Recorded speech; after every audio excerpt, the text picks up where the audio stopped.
9 crimes in 6 months, all within 1 mile of each other. Why Columbia police believe they could all be related. Better internet in the middle of nowhere. You could be using it and not even know it. And an iconic cafe comes back after 10 years. Why the restaurant is returning to Columbia. KOMU 8 News at 9 starts now. Live from Studio 8A. Coverage you can count on in high definition. This is KOMU 8 News at 9. Blinds were down, but just like in between the blinds and the the window, there was a man standing there like 2 or 3 inches from my window, just like staring at me.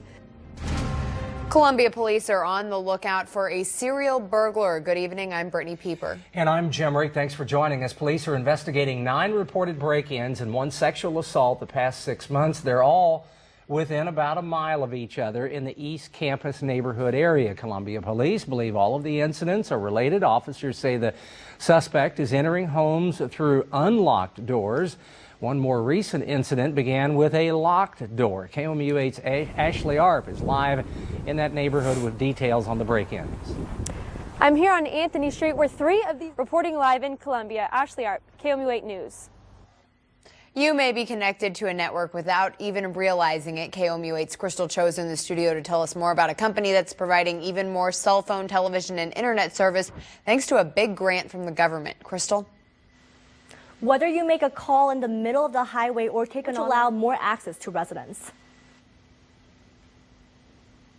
A new report shows schools across the country are being affected by cuts to federal funding. The report shows in 2011, Missouri was one of 14 states that relied on the federal government for 15% or more of its revenue. In 2011, Missouri received 16% of the revenue from the federal government, with the remaining money coming from the state and local contributions. The Department of Elementary and Secondary Education says these numbers don't paint an accurate picture of Missouri schools.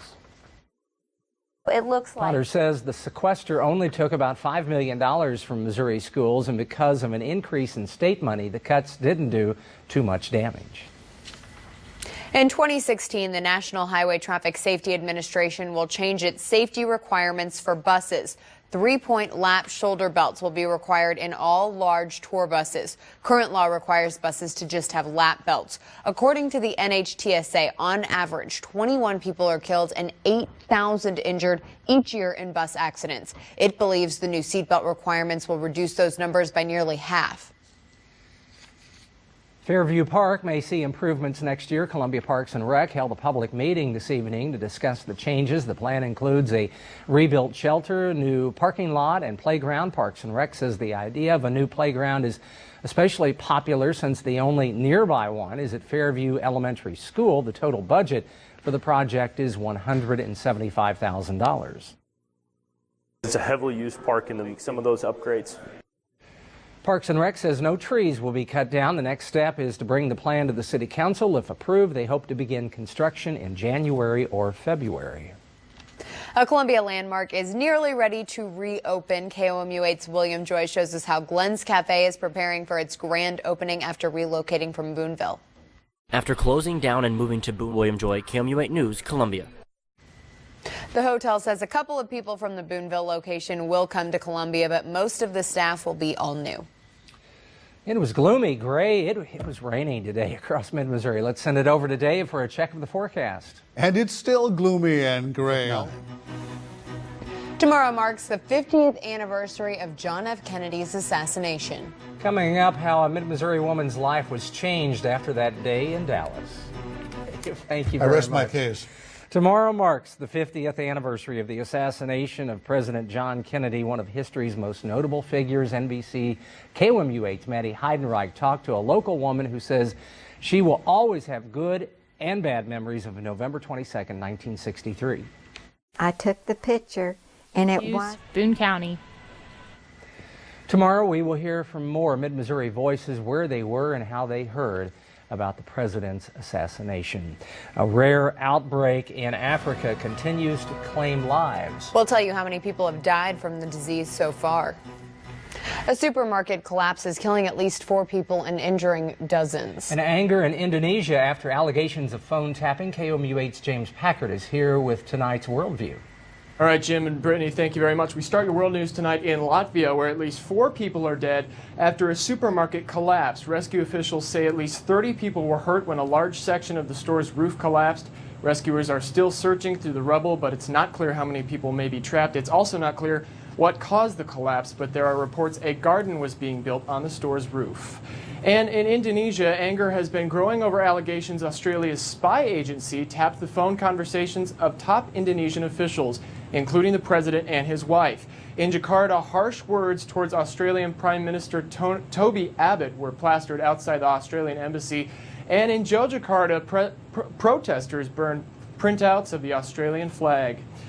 And according to China's CCTV, a cholera outbreak in Nigeria has claimed at least 20 more lives. A CCTV news crew shot these scenes of trash in the streets and dirty water flowing in the Nigerian capital of Lagos. Cholera is a bacterial infection that's usually caused by water or food contamination. As of late last month, 86 deaths had been reported from the outbreak. And that's your look around the world tonight.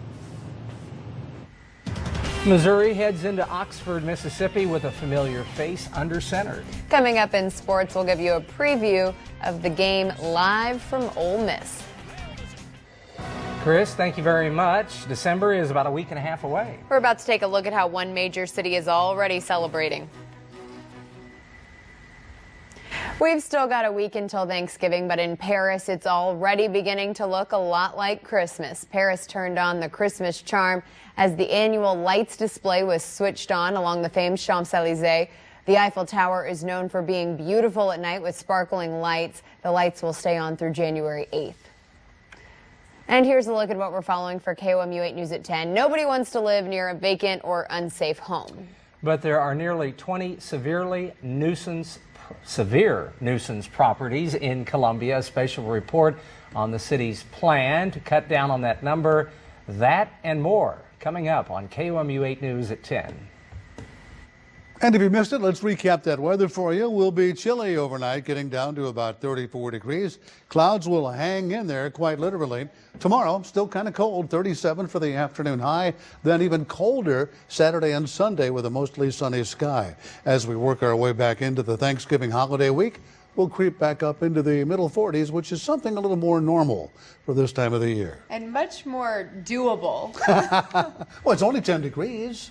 What was that French word you said? You impressed Chris and I. I was extremely impressed. Oh, it's the name of the street, the Champs-Élysées. Yeah. So